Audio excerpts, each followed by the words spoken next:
Nancy Drew the Captive Curse is a pretty good game. I think it has a great setting and the puzzles are good. Even the things I don't like as much, such as the characters or the romance drama, aren't bad. I feel like most fans enjoy the game, but it gets overshadowed by the previous game, Shadow at the Water's Edge, which is about twice as popular as this one. I don't know why they decided to make two scary games in a row. If the lackluster Trail of the Twister had served as a buffer between the two games, I think Captive Curse would probably be more beloved. The story is that wealthy German investor Marcus Bohm has hired Nancy to find a fearsome monster which has been stalking Castle Finster for centuries. The opening scene is in black and white. It feels like it's taken from one of those old Frankenstein movies. The large monster approaches a woman who's in the woods. She screams and tries to run back to the castle, but oh no! The gates are shut! She pounds on them frantically. The monster pulls the woman back into the darkness, and she's never seen again. It's a scary opening. I wish there was a follow-up scene where Nancy learns who the woman is, or what happened next. In the present day, Nancy goes to the castle gates. She presses the doorbell. I didn't know castles had doorbells. There's kind of a weird scene where an invisible Lucas makes jokes at Nancy's expense, then gives her a bucket with a puzzle. It's an okay puzzle. You have to figure out which of the two monsters look the same. Lucas is chased away by Carl, and we see, oh, Carl and Lucas aren't invisible people. They're talking from a window above the gate. I think the window should have been shown at the start of the scene, not the end. We'll never see this window again. I don't know how Carl got to the window. It doesn't seem to be part of the castle, but then again, Carl tells Nancy to meet him at his office, which suggests he can get back to his office without going through the courtyard that Nancy will use.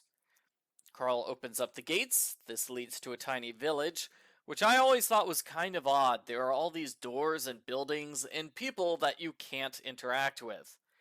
There are two items. A pair of dull shears are by a doorway, and some stairs have a paper about glockenspiel notes. The big doors lead into Castle Finster, which is a fairly large location. It's easy to get lost the first time you play the game. When Nancy first goes through a hallway, she gets a phone call from her boyfriend, Ned. I like how she has a heart with their initials as his profile pic. That's cute. Ned is expecting Nancy to arrive for the romantic getaway he's planned. He's unhappy to hear that he'll have to cancel his plans again because Nancy left the country without telling him first. That's really rude of Nancy. I don't know why she took this case.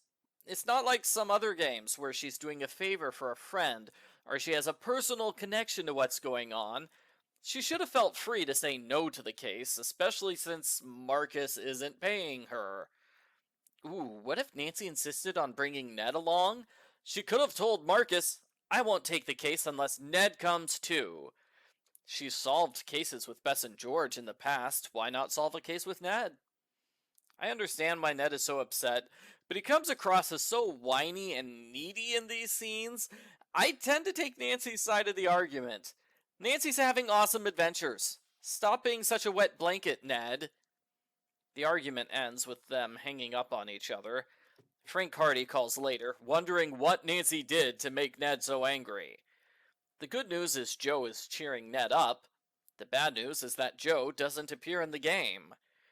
Frank tries to be helpful, a supportive friend like always, but some people think he's secretly doing jumping jacks of joy at the thought that Nancy could be single soon. I usually start by talking to Carl in his office. Carl is my favorite character of the game because he's the funny one. The first thing he does is hide the toys he's playing with. The second thing he does is loudly say, "There is no monster!" Then he begs Nancy to get rid of the monster as soon as possible. Carl says a woman named Magda saw the monster last week, but he refuses to let Nancy talk to her. He complains that Marcus forces him to wear lederhosen for tourists, even though the clothes make him look like a sad old Pinocchio. If you ask about the dolls, Carl talks about his passion project, a board game named Raid. You can play with him for money. Raid's an okay game. I think the board layout is good, but there's not enough strategy to it. If you're on a red spot, pick your highest red card. If you're on a blue spot, pick your highest blue card. That's what I do. I guess you could try to make strategies that involve saving cards for later, but that is too much effort for me. Also, the last time I played, I got 3 of the exact same card in my hand, so it really didn't matter. Carl later says Raid is being reviewed by an international game commission. Carl has such bad luck, he's worried it will backfire horribly. He asks Nancy to help him make a new character. He occasionally asks her questions like, what should the bear's name be? What is its magic item? The card is basically the same no matter which options you pick, but whenever I live stream the game, people really enjoy the card making challenge, so they probably should have done more with it. Carl has a display with 9 raid cards on 3 trays. Touch it, and all the cards fall to the ground. Carl forces you to put the cards back so the trays are at their original levels. I don't like this puzzle. It's too confusing. I wish it had an explanation. I had to be told that there are guidelines on the wall which you're trying to match.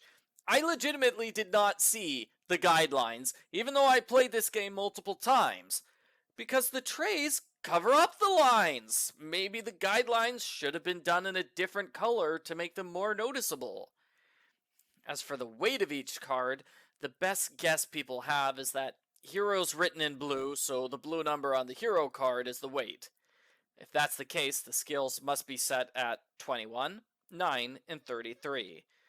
This puzzle would be easier if we were told outright those are the numbers you're aiming for.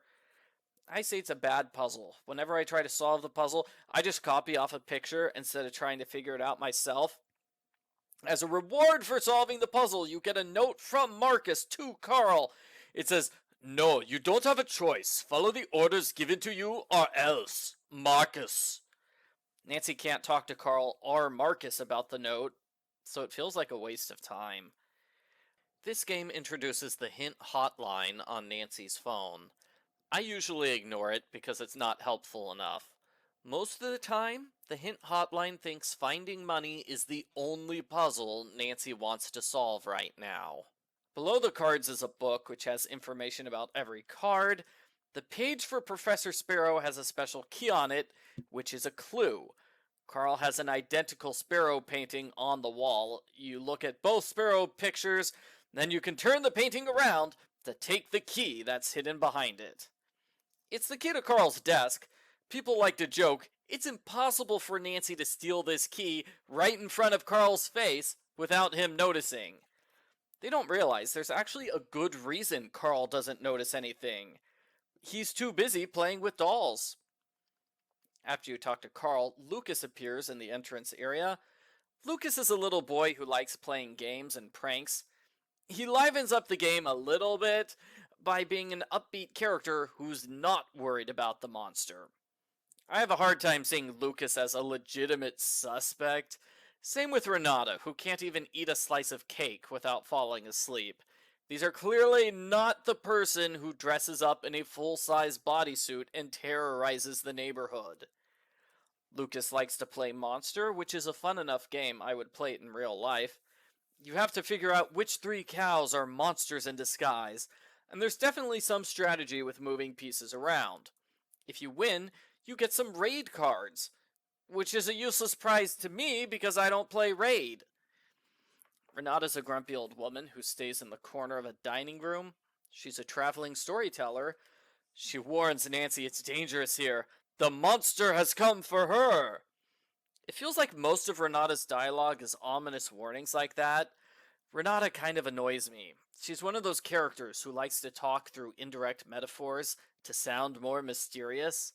I know she's a storyteller, but I'd rather have her talk plainly and directly. The last character is Anya, who's in charge of guest services. She's clearly the most responsible person in the entire castle. She warns the villagers are panicking over the monster, and she suggests that Renate has a sinister reputation. Anya openly dislikes Carl. She thinks he has no idea what he's doing. I figured that out on my own. Thanks. Anya helps Nancy out with some boyfriend advice. Nancy says she wants Ned in her life, but at the same time, he can't stop her from living. Anya's advice is basically, sounds like you already have this figured out, you don't need me. Anya says she used to have a wonderful boyfriend. Their love was so great, the world stopped being hot garbage for a few minutes. That's some good foreshadowing for the end of the game. I like it. The love drama is resolved when Ned calls Nancy back. Nancy says she'd rather have him with her than solve mysteries alone. Ned says he's decided to be more proactive and daring, rather than doing nothing with his life. Nancy says Ned might get a chance to solve a case with her in the next game.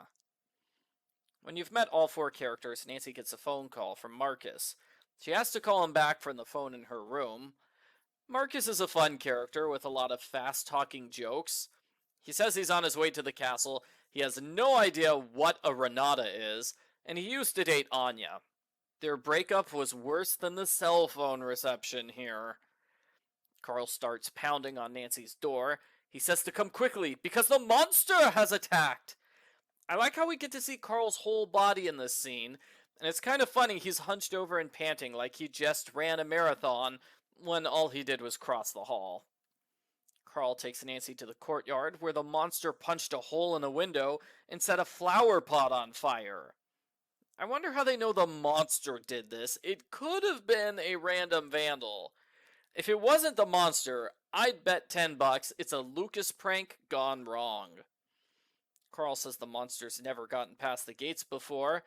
Not to be Captain Obvious here, but has Carl tried closing the gates? They were closed when Nancy first arrived. Besides, according to Renata's monster map, the monster has gotten past the gates multiple times. Carl says Nancy should leave. She boldly proclaims her intent to remain until the mystery is solved. Carl is scared, and he runs away to make sure he can avoid all responsibility for what happens. Carl is a terrible burgermeister. Nancy turns around and gets a bucket of water from the well. She uses it to put out the fire when she notices something strange on the door. It's a burr. The next time Nancy goes to her room, a bucket of water lands on her head. The prankster left a green dress on the bed for Nancy to change into. I just checked. The handwriting on this note doesn't match any of the other writing in the game, so presumably whoever did this purposely disguised their handwriting. Lucas confesses to leaving the bucket of water, but the culprit is the one who wants Nancy to change clothes. So is it just a coincidence that Lucas ruined Nancy's clothes when the culprit wanted to force a costume change? Did the culprit maybe encourage Lucas to pull this prank? Either way, the culprit is lucky that Nancy's luggage is lost in this game, because she has no other clothing options. Renata is very upset by Nancy's costume change because she looks like one of the monster's victims. I just checked, and Nancy's dress does not look like the portrait of the Freyhair's daughter, or the woman from the opening cutscene. I think all three of them should have been wearing the same dress. That would have made this Nancy is the next victim premise work a little better. When Nancy returns to her room, she sees her clothes have been shredded. She has to wear the victim's dress now. This scene is fairly scary with its implication of direct violence against Nancy. A book page appears on the floor by Nancy's dresser. Nancy has to collect 4 pages for the endgame puzzle. Each page has a picture, a number, and a letter or two. Getting back to the burr, there's a patch of them in the forest. Nancy can't get through them because the shears from town are dull. The place to sharpen shears is the locked glass room. The gift shop has a glass display with a book. Inside is a coded message, which is kind of a weird place for it, if you ask me. It would have been better if the message had been in the monster's camp, or if Nancy had pulled it out of the fire earlier. That would make it clear this paper belongs to the culprit. It's not just a weird bookmark or whatever. Nancy asks Anya and Carl about the glass-cutting room. They stopped giving tours there after a dangerous accident. Carl has already said he's not responsible if Nancy dies, so he has no problems giving her the key and letting her explore unsupervised. The glass-blowing room has a lot of items. The work table has a pair of tongs, a scoop, and a nail puller.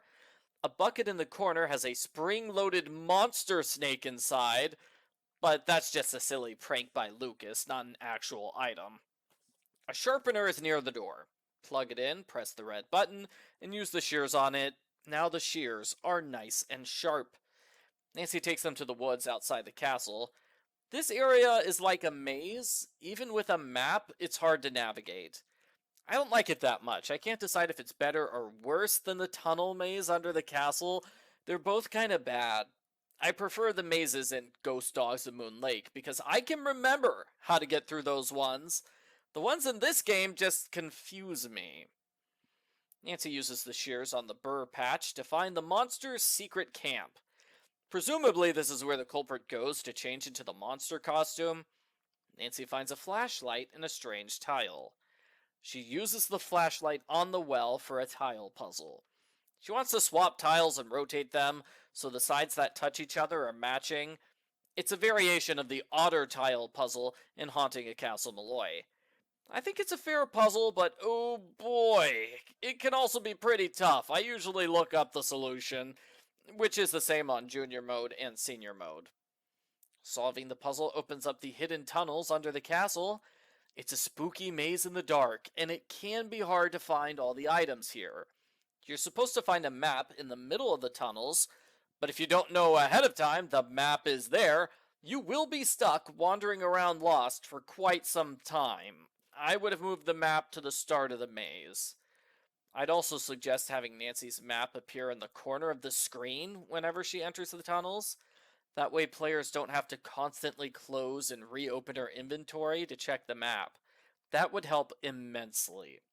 Besides the map, the tunnels have a second coded message, 2 newspapers, and 4 entrances. There's also a book page. I think this is the only book page you're supposed to read. It talks about a woman burying something in the dirt below the rock in the monster's camp. Nancy digs there with her scoop to find an old amulet. Let me overthink this. Did the culprit want Nancy to find the amulet? Presumably so, because it matches the dress that Nancy's wearing. On the other hand, Nancy can't find the amulet without first discovering the hidden tunnels and the monster's camp, which are things the culprit would want to keep secret.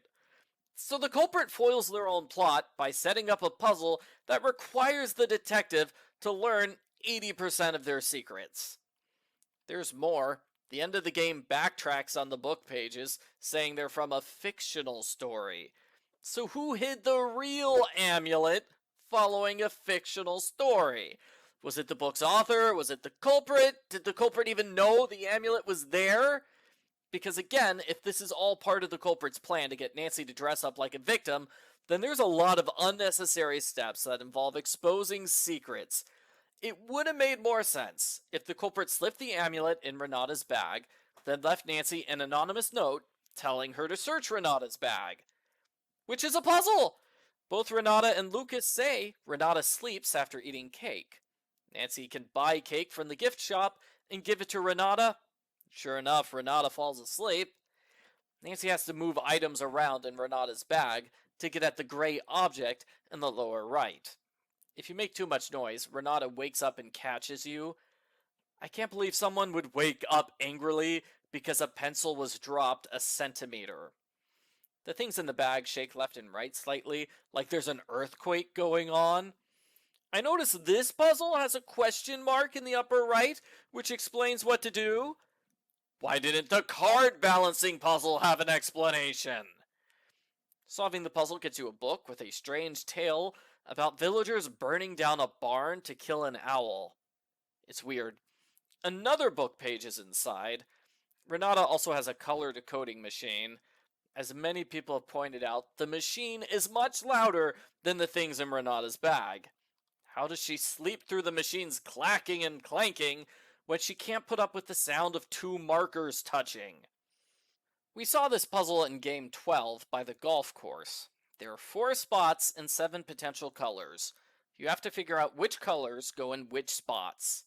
The solution changes every time you play the game. It can be a tough puzzle, but I like it.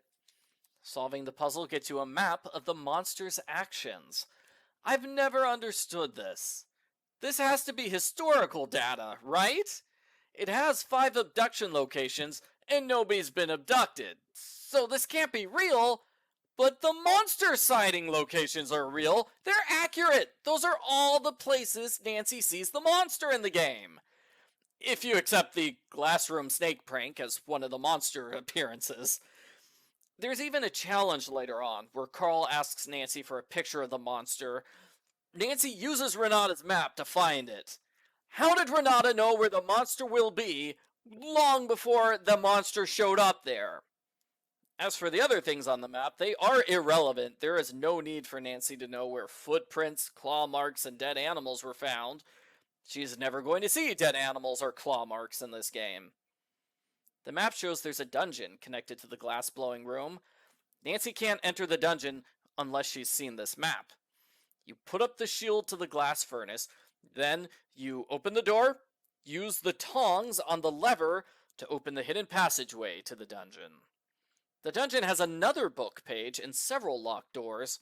The amulet fits a groove on the wall. Nancy can use it to open a trap door or to go back to the tunnels. The next major puzzle of the game is finding the security booth.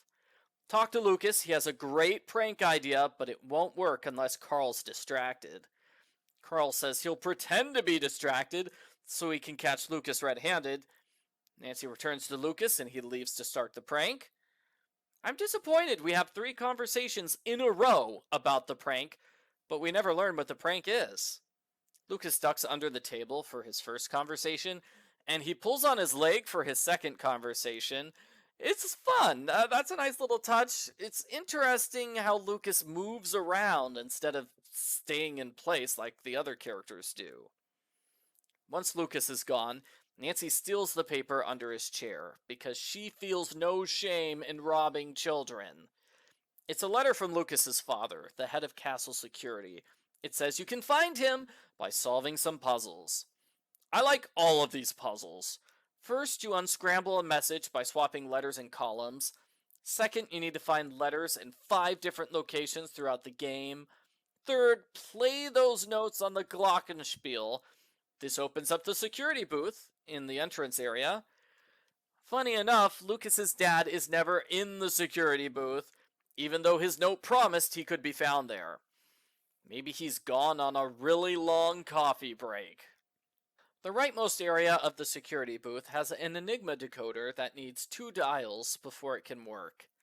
I assume the culprit has their own set of dials for this machine, because the ones Nancy gets are hidden behind a series of puzzles. It would be a huge pain for the culprit to have to resolve all those puzzles every time they want to read a message. The leftmost area in the security booth has a phone. The note in German says Nancy can put her phone here to get security alerts. There are also 2 buttons, one for Carl, one for Anya. Press the person's button to make them leave their room. Good thing Carl and Anya have short names, or else they wouldn't fit on the buttons. The middle of the security booth is opened with a red dial, which is on a table in the entry area. This gives Nancy a zap-up puzzle. You press buttons to send sparks along the pathways. Your goal is to turn all the lights green. I think the puzzle's okay, but I prefer the version of it in Game 27. Solving the puzzle turns on the security cameras. I love how the camera in Carl's office shows him playing with dolls all the time. That's funny. Nancy sees Renate hiding a dial inside a clock in the gift shop. How did Renate get one of the dials? How does she know that cuckoo clock can be opened? I wish we got an answer for those questions. When Nancy asks Renate, she says she's old and doesn't remember. That's the end of the story. Renate left a blue paper underneath the clocks. It has numbered holes and a book title. The book's in an alcove outside Carl's office. Use the paper on the book to read third clock from left, 1921. Get rid of Carl and open his desk with the Professor Sparrow key. Inside is a sad letter saying he can't visit his girlfriend because he thinks he's cursed with bad luck. Poor Carl.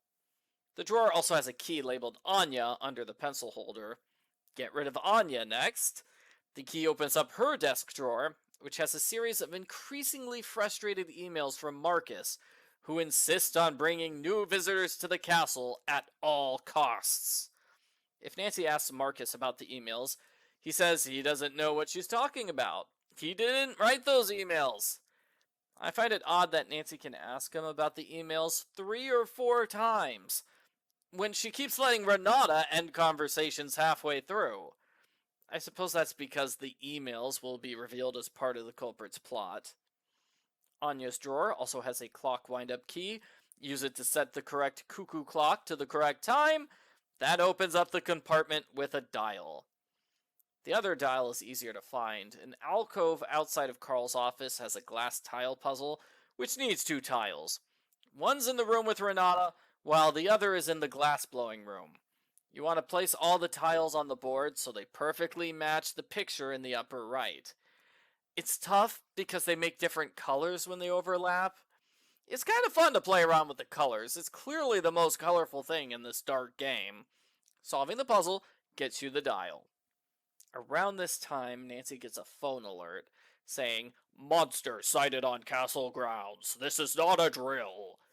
The security cameras show the monsters in the courtyard. Nancy tries following it, but she's trapped behind the gates. There's a jump scare where the monster lunges at her. The monster rattles the gates a bit before leaving into the woods. It's creepy. Left of Nancy is a loose brick with a key that opens up the gate release panel. This gives you a series of 3 slider puzzles. You want to move all the pieces around so you can move the colored pieces to the far right. If you're not good at solving slider puzzles, solving these ones can be pretty nasty. The gates go up. The monster left behind some fabric on the gate. Nancy's glad to see the monster attack was not just her imagination. Nancy should be terrified, not relieved. She should also be more suspicious of the fact that leg extenders appear near Lucas after this scene.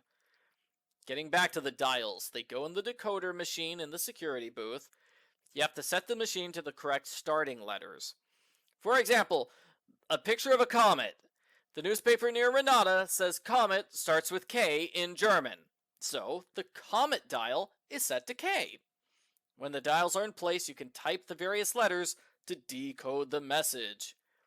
The note from the hidden passageway reads, "The Freiherr's daughter is step 1. I don't know why the culprit went through so much trouble to hide this fairly unimportant message.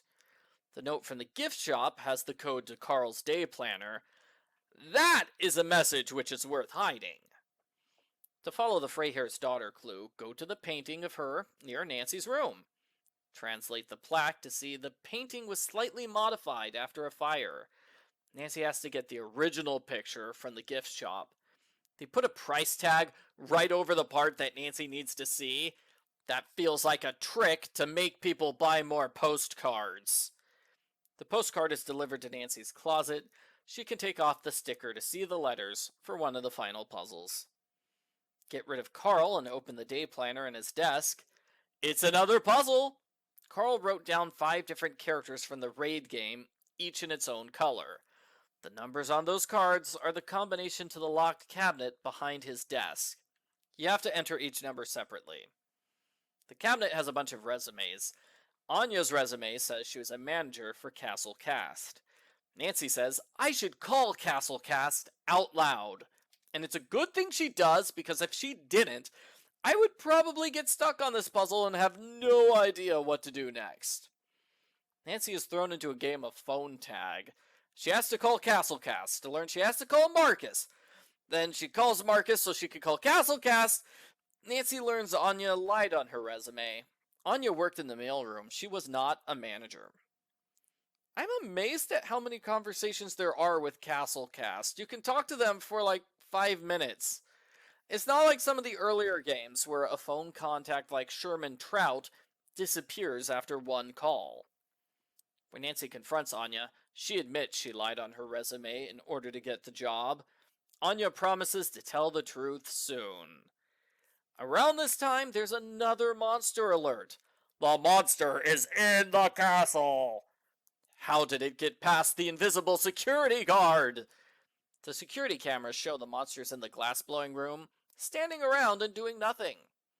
The hallway is clear when Nancy enters the room, but when she leaves, it's covered with monster footprints made with sand. She follows them up the stairs to discover Lucas in a monster costume. Humorously, he falls over when he tries to scare Nancy. Lucas swears this is the first time he's pulled the monster prank, and the real monster appears outside the window. It taps the window and wanders off.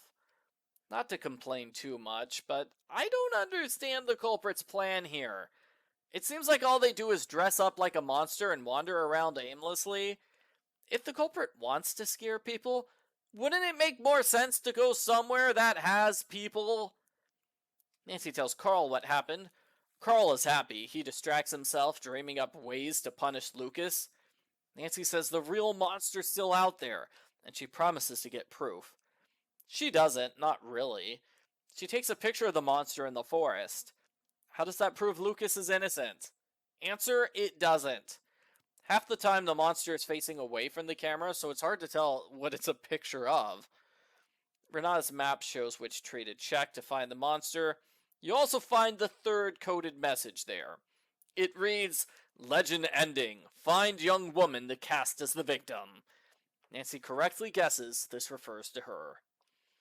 A red scarf with elephants appears in the tunnels at this point. It matches one of Renate's stories about two girls who went into the forest. One was taken by the monster. Nancy shows the scarf to Renate, who confesses the story is true. Her older sister died trying to protect her. I like this story, but I've definitely seen vocal fans complain about it because we never learn who killed Renate's sister or why. It couldn't have been the culprit of this game, who wasn't even born yet. The endgame sequence begins with a call from Carl. Nancy goes to his office where he says Lucas is missing. I think it's nice that Carl cares so much about Lucas being in danger. Nancy finds Lucas trapped in a cell in the dungeon. Unlocking the door is a puzzle. There are 4 buttons which control the pegs on screen. You want to move the slider all the way to the right without it touching any of the pegs. I'm glad you can play with the pegs to figure out the strategy before the puzzle starts. Some practice time definitely would have improved the tiebreaker puzzle towards the end of the Shattered Medallion. When Lucas is free, he runs to the glass-blowing room. Somehow, the door shuts and locks behind him. Lucas wasn't the one who locked it, was he? Presumably the culprit did it, but how? When Nancy returns to the cell area, the monster knocks her out with a single punch. She wakes up underneath the trap door. There are 2 puzzles here connected to the book pages. This just makes me ask more questions about who's been leaving the book pages around the game and why. You want to sort the book pages by number. The postcard counts as page 1 for the sake of these puzzles. The first puzzle is to press the 5 pictures in the correct order. That's necklace, boulder, well, shield, and trapdoor. Silly question, but why is shield one of the 5? Nancy didn't interact with the shield. Maybe it should have been the glockenspiel instead. The second puzzle is to place letters on the board to spell out the word on the book pages. The trick is that when you put a letter down, it slides across a line to a new spot. So you have to think a step ahead when putting pieces down. I like this puzzle enough, I wish they brought it back for another game. Solving the puzzle leads Nancy to the hidden tunnels. All the exits are locked, except for the one to the dungeon. By this exit is a bag with all of the culprit's monster supplies. It has a book called The Captive Curse, a fictional retelling of a monster attack. Presumably that's the book that Nancy collected the book pages from. There are also emails from Marcus ordering all castle employees to follow through with a plan of murdering Nancy for publicity. Nancy notes this letter must be a forgery because the date is wrong. And, she's not dead. The monster steps out when Nancy enters the dungeon. She gets a chance to identify the culprit by name. If you pick the wrong character, the culprit kills you. I like this challenge. I definitely wish it was in more games. Guessing the culprit's identity is a lot of fun, and if you get it right on your first try, you feel like you earned 10 smartness points. The culprit is Anya, who explains that she's getting revenge on Marcus for breaking up with her by framing him for Nancy's murder.